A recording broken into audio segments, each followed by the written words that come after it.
Hello viewers, আসসালামু আলাইকুম। সবাইকে জানাই আমার পক্ষ থেকে একগুচ্ছ রজনীগন্ধা ও লাল গোলাপের শুভেচ্ছা। আজকে এই বৃষ্টির দিনে আমার মন চাইছে কোনো একটা রেসিপি বানাতে। তো আজকে আমি যেটা করে দেখাবো সেটা হলো কিভাবে ডিম দিয়ে ডিমের পিঠা তৈরি করতে হয়। সর্বপ্রথমে আমি 2টি ডিম নিয়ে নিয়েছি, তারপরে কাপে চিনি নিয়েছি, এরপরে একটু লবণ নিয়েছি। এবারে প্রথমে আমি আটাগুলোকে চেলে নিব। আটা দিয়ে খুব সহজে কিভাবে ডিমের পিঠা বানাতে হয় আজকে আমরা শিখে নিব।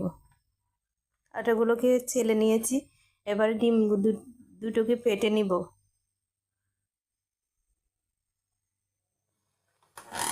দুটো ডিমই ফেটে নেওয়া হয়ে গেছে।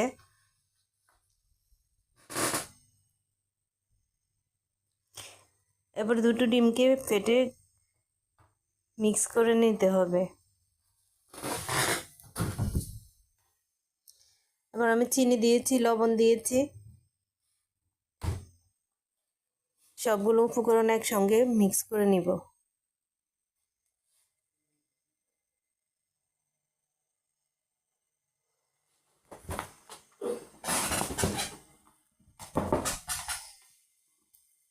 সবগুলো উপকরণ একসঙ্গে মিক্স করে নিয়েছি।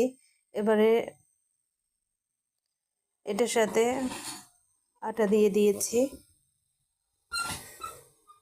এবার আস্তে আস্তে মিশিয়ে নিচ্ছি।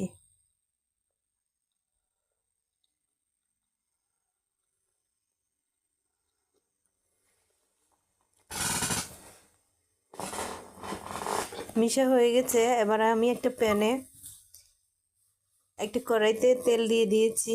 তেলের ডিম ভেঙে ডিম ভেজে দিয়েছি। এবার আমি ডোগুলোতে ডিমকে বারবার এপাশ ওপাশ করে উল্টে পাল্টে তেলের উপরে দিয়ে দিব। আপনারা দেখছেন কিন্তু ডিমটা তেলে ভেজে নিয়েছি।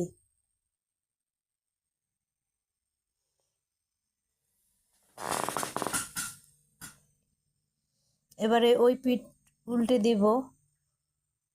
একটু লাল হয়ে উঠলে এপাশ ওপাশ করে উল্টে উল্টে দিতে হবে। এবারে প্রথম লেয়ার হয়ে গেছে, এবার দ্বিতীয় লেয়ার